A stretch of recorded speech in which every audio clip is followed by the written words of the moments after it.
यानंतर अशा कार्यक्रमासाठी उपस्थित मान्यवरांच्या मध्ये प्रथमतः मी या ठिकाणी रवींद्र खैरे सर यांना विनंती करतो की त्यांनी मार्गदर्शन. नमस्कार सगळ्यांना. आजच्या कार्यक्रमाचे प्रमुख पाहुणे, अध्यक्ष, आमच्या मराठी बाल साहित्य सभेचे संपूर्ण संचालक, अध्यक्ष, सर्वांना माझा नमस्कार.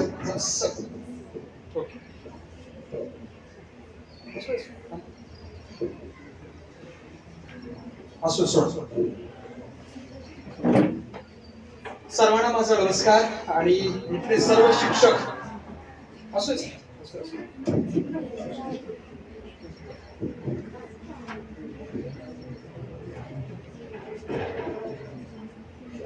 इथले सर्व शिक्षक या सर्वांना माझा नमस्कार. आज काय आहे रे? आज काय आहे?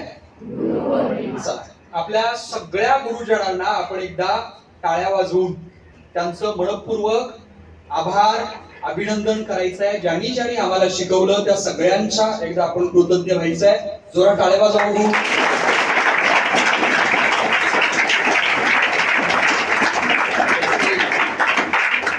बघितलं काहींनी वाजवल्याच नाही, ते बघ असं केलं. मला एक सांगा, आतापर्यंत किती टाळ्या वाजवल्या गेलं तुम्ही? तेवढ्या सगळ्या टाळ्या इथून पुढे लिहून ठेवायच्या. यांच्यासाठी एवढ्या वाजवल्या, यांच्यासाठी एवढ्या वाजवल्या. मगाशी ज्या मुली आल्या ना बक्षीस घ्यायसाठी, त्यांना पण तुम्ही टाळ्या वाजवल्या ना? तसं तुम्ही सुद्धा जेव्हा कधी बक्षिसाला पात्र व्हाल तेव्हा तुम्ही वाजवलेल्या सगळ्या टाळ्या तुम्हाला चक्रवाढ व्याजानं मिळतात. इंग्लिश मध्ये त्याला कंपाऊंड इंटरेस्ट सह मिळतात. त्यामुळे टाळ्या वाजवा म्हटलं की सुट्टी द्यायची काय? वाजवा एकदा जोरात.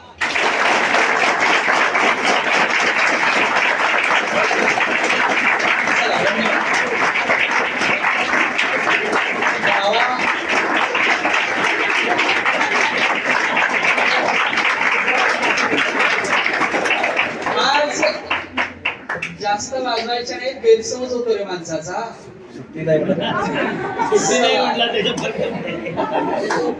सुट्टीच दिली नाही का तुम्ही? चला, आज काय आहे तर गुरुपौर्णिमा. एक फार सुंदर कविता आहे. बिनभिंतीची शाळा इथली, लाखो आमचे गुरु. आजूबाजूला या निसर्ग आहे, माणसं आहेत, आम्हाला जी शिकवणारी माणसं आहेत, लहानपणापासून ज्यांनी शिकवलंय त्या सगळ्यांचा कृतज्ञता होण्याचा आजचा दिवस आहे. पण प्रश्न आहे, आमच्याकडे 2 दिवस येतात. एक येतो गुरुपौर्णिमा आणि दुसरा येतो टीचर्स डे. तर प्रश्न असा आहे, गुरुपौर्णिमेला 2 दिवस काय येतात? तर गुरुपौर्णिमा हा दिवस आहे तो भारतीय संस्कृतीनुसारचा आहे. आज काय आहे रे? पौर्णिमा, बरोबर आहे ना? आणि म्हणून आषाढी एकादशीतली, आषाढी एकादशी झाल्यानंतर आषाढातली जी पहिली पौर्णिमा असते ना, त्या पौर्णिमेला गुरुपौर्णिमाचा सण साजरा केला जातो. पण आजच्याच दिवशी का?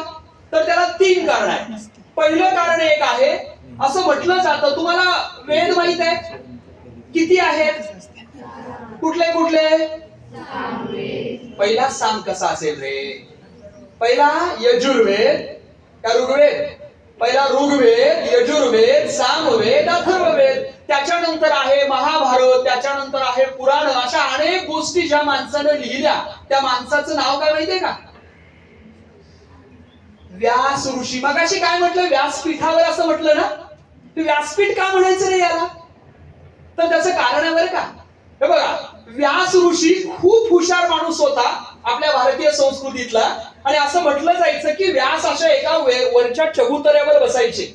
आता हुशार माणसं, खूप ज्ञानी माणसं जेव्हा अशा वरच्या चबुतऱ्यावर बसतात ना, तेव्हा त्यांना व्यासांचं पीठ असं म्हटलं गेलं. आणि म्हणून आपण जे वरती बसतो ना त्या माणसाला व्यासपीठ म्हटलं जातं. त्यामुळे व्यासांचा जन्मदिवस आणि व्यासानी पहिल्यांदा माणसांना दक्षिणा दिली, गुरुला शिकवलं शिक्षणा, म्हणून आजचा दिवस गुरुपौर्णिमा हे कारण सांगितलं जातं. दुसरं कारण आहे गुरुपौर्णिमा करण्याचं, ते म्हणजे बुद्ध माहिती आहे सगळ्यांना? गौतम बुद्ध, सिद्धार्थ.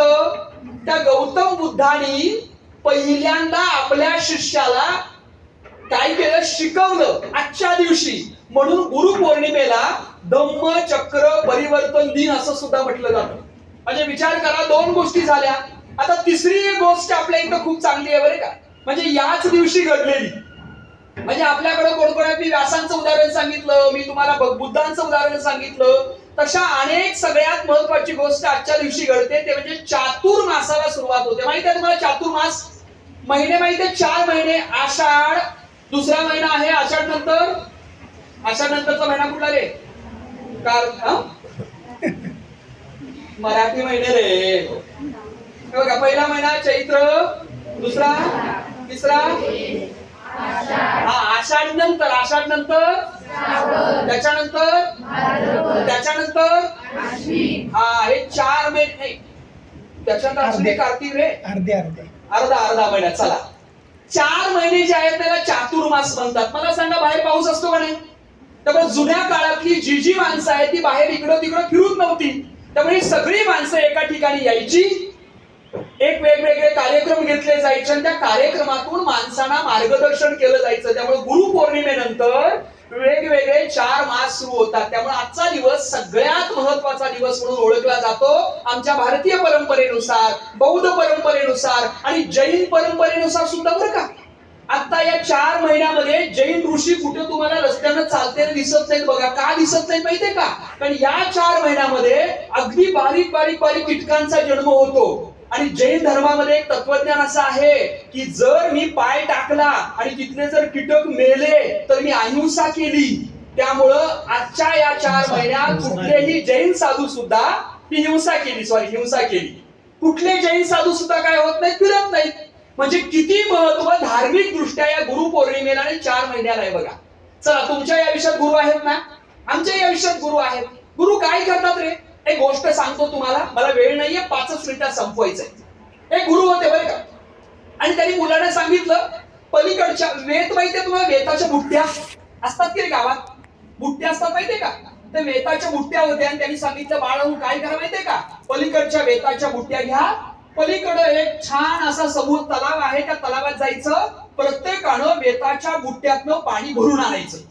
शिक्षकांनी सांगितलं, सगळी मुलं गेली बुट्ट्याने पाणी आणायला. पहिला मुलगा गेला, त्या बुट्टीत त्यानं पाणी भरलं, उचलल्यानंतर सगळं पाणी सांडलं. का रे? का सांडलं असेल?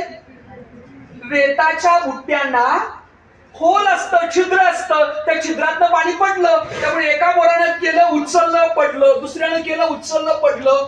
ती पोरं किमान अर्धा तास तेच करत होती, पाणी भरायची, उचलायची. शेवटी एकट्या पोरीला लक्षात आलं, मास्तरचं डोकं फिरले. हे काय पण सांगता, असं कुठं असतं, यात पाणीच भरत नाही. ते म्हणाले मी काय भरणार नाही, त्याला परत. दुसरं म्हणालं आणि जरा प्रयत्न करूया, त्यानं पण प्रयत्न केला, त्याला पण भरलं नाही. शेवटी सगळी पोरं वैतागली. ठरवलं आता काय हे खरं होत नाही, म्हणून सगळी पोरं आली. एक मुलगा मात्र राहिला होता. गुरुजींनी विचारलं झालं का रे, सगळी पोरं आली का? ते म्हणाले आली ना, फक्त एकटा राहिलाय. तुम्ही काय केलं? तो म्हणाला पाणीच भरलं नाही सर, या मी दिवसभर पाणी म्हणजे अर्धा तास पाणी भरलं पण भरलंच नाही, म्हणून मी परत आलो. सगळे सांगायला लागले. त्यावेळेला गुरुजींनी सांगितलं सगळे आले का? ते म्हणाले नाही, एकटा राहिलाय, त्या एकट्याची वाट बघूया. अर्धा तास झाला, तास झाला, दिवस संपला, संध्याकाळ बुडायला आला दिवस. अशा वेळेला ते पोरग त्या वेताच्या बुट्टीतनं पाणी भरून आलं आणि गुरुजींच्या समोर ठेवलं आणि गुरुजींना नमस्कार केला. त्या सगळ्यांना अजब वाटलं, अरे आम्ही तरी पाणी भरायला लागलोय, त्या पाण्यातनं काय व्हायला लागले, पाणी पडायला लागले, छिद्र आहे, ते पाणी भरलं कसं? त्यावेळेला त्या मुलाला विचारलं केलंच कसं काय हे? त्या मुलानं फार सुंदर सांगितलं. त्यानं सांगितलं ज्या अर्थी गुरुजींनी मला सांगितलंय पाणी भरायचं, याच्या अर्थ गुरुजींवर माझा विश्वास होता. गुरुजींनी खोटं सांगितलं नाही मला माहित होतं. त्यामुळे मी दिवसभर प्रयत्न करत राहिलो. दिवसभर पाणी भरायचो, पुन्हा सांडायचं, पाणी भरायचं, पुन्हा सांडायचं. मग मला हळूहळू लक्षात आलं की या वेताच्या बुट्ट्या जसजशा पाण्यात बुडतात ना, तसं त्या फुगतात. दिवसभर फुगल्या आणि हळूहळू सगळी छिद्र मिटली आणि त्यात पाणी भरून मला आणता आलं. मला सांगायचंय बाळांनो, आमच्याकडे सुद्धा रिकामी बुट्टी असते, आमच्याकडे सुद्धा रिकामी असतात, पण खऱ्या अर्थानं त्या कशा भरायच्या याचं टेक्निक आम्हाला गुरुजी देतात. विनोबा भावे फार छान म्हणायचे, माणसाची मस्ती, सुस्ती आणि धास्ती उडवतं ते शिक्षण, क्षणाक्षणाला शिकवतं ते शिक्षण. शिक्षणात प्रचंड ताकद असते. शिक्षण हा माणसाचा तिसरा डोळा आहे. आंबेडकरांनी सांगितलं होतं, जो शिक्षणाचं म्हणजे शिक्षण हे वाघिणीचं दूध आहे, जो पिईल तो गुरगुरल्याशिवाय राहणार नाही. त्यामुळे बाळांनो, मला या गुरुपौर्णिमेनिमित्त 3 गोष्टी तुम्हाला सांगायच्या आहेत. बाकी खूप छान आपल्याला सर सांगणार आहेत. मला 3च गोष्टी तुम्हाला सांगायच्या आहेत. नंबर 1, आपल्या गुरुजनांचा नेहमी आदर करा, कारण गुरुजी जे सांगतात ना ते आपल्या भल्यासाठीच असतं. ते बघा, पटलं बघा त्याला. टाळ्या वाजवा त्याच्यासाठी एकदा. नंबर 2, जसा गुरुजनांचा आदर करताय तसे आपल्या आयुष्यात अजून काही गुरु असतात ना. त्यातनं आई असतो, वडील असतो, त्याचबरोबर वडिलांच्या बरोबर घरातले सगळे नातेवाईक असतात, मोठा भाऊ असतो. एवढंच कशाला बाळांनो, आपला मित्र सुद्धा आपल्याला काहीतरी शिकवून जातो की. हे निसर्ग काहीतरी शिकवतो, नदी काहीतरी शिकवते, झाडं काहीतरी शिकवतात, पानं काहीतरी शिकवतात. माझं मत आहे बघा, डोळा आणि कान उघडं ठेवून नेहमी त्याच्याकडे बघायचं. आपण ज्यांची पूजा केली ना ते साने गुरुजी, त्या साने गुरुजींची श्यामची आई नावाचं पुस्तक आहे. श्यामनं आलेले सगळे अनुभव गुरुजींनी त्याच्यात लिहिले. त्यामुळे मला सांगायचंय, एवढा सुंदर निसर्ग आहे, एवढी छान तुमची माणसं आहेत, एवढं छान शाळा आहे. मगाशी आल्यानंतर माझी आणि सरांची चर्चा झाली, एवढ्या सुंदर शाळेत जर आम्ही असतो तर किती बरं झालं असतं.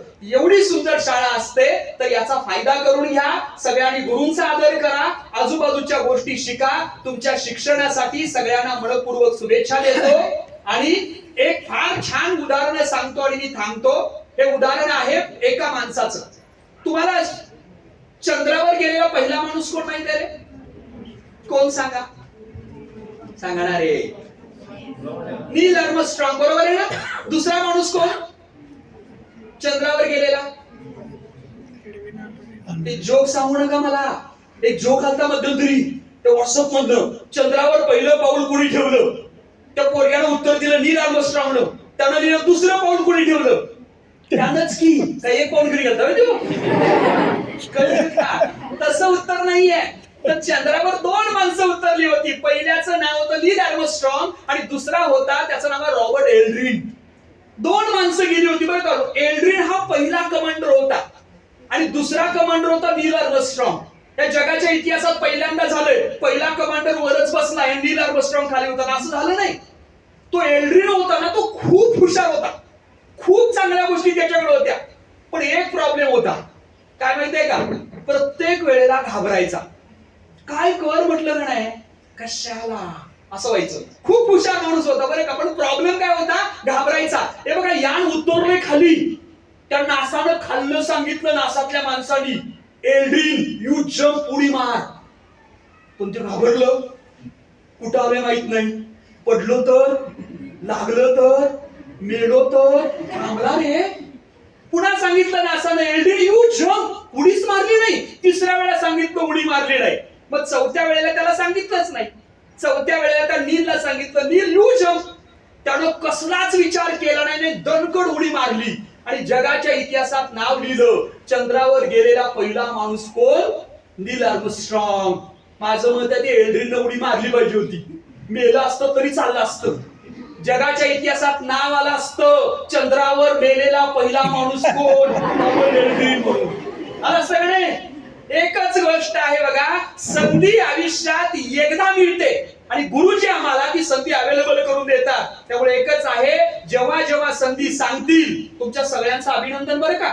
मगाशी ज्या मुलींनी इथं वर येऊन छान बक्षीस मिळवलं त्यांच्यासाठी अभिनंदनच, पण ज्यांनी भाग घेतला नाही त्यांचं डबल अभिनंदन. भावानो, तुम्हाला पुढच्या वेळेला संधी आहे आणि 120 मध्ये 90 जणांनी ज्यांनी भाग घेतला निबंध स्पर्धेत त्यांचं अभिनंदन. दादांनो, बोलायचं, वाचायचं, लिहायचं, निबंध लिहायचे, गुरुजींनी सांगितलेलं ऐकायचं. कारण जी जी माणसं गुरुनी सांगितलेले ऐकलात ना, ती माणसं मोठी झाले. तुम्हा सगळ्यांना तुमच्या भावी काळासाठी मनपूर्वक शुभेच्छा. एक फार सुंदर कवितेला आपण शेवट करूया. फार सुंदर कविता आहे. तुम्ही हरिवंशराय बच्चन माहिती आहे तुम्हाला? माहित आहे? अमिताभ बच्चन, हा. अभिषेक बच्चन, हा. त्या हरिवंशराय बच्चन आहे, त्या अमिताभ बच्चनचे वडील. त्या अमिताभ बच्चनच्या वडिलांची फार सुंदर कविता आहे. तुम्हाला नीड का निर्माण फिर फिर एक नावाची हिंदीत कविता असेल बघा. त्यांची फार सुंदर कविता आहे. तुमची कविता वाचा. म्हणजे वेगवेगळ्या कविता त्यांनी लिहिल्या आणि त्या कवितेनं मला वाटतं अच्छा मी माझ्या याची सुरुवात करेन. सर बोलणार आहेत, खूप वेळ आहे. नाही, वेळ कमी आहे मुळात. सगळ्यांना तुमच्या भावी काळासाठी मनपूर्वक शुभेच्छा देतो. फक्त एक सांगतो बघा, असफलता एक चुनौती है, उसका स्वीकार करो. देखो क्या कभी रह गई है, देखो सुधार करो. जब तक सफल न हो सुख चैन को त्यागो तुम, संघर्ष का मैदान छोड़कर न भागो तुम. क्योंकि चमत्कार किए बिना किसी की जय जयकार नहीं होती. कुछ किए बिना किसी की जय जयकार नहीं होती. लहरों से डरकर नौका पार नहीं होती, और कोशिश करने वालों की कभी. धन्यवाद.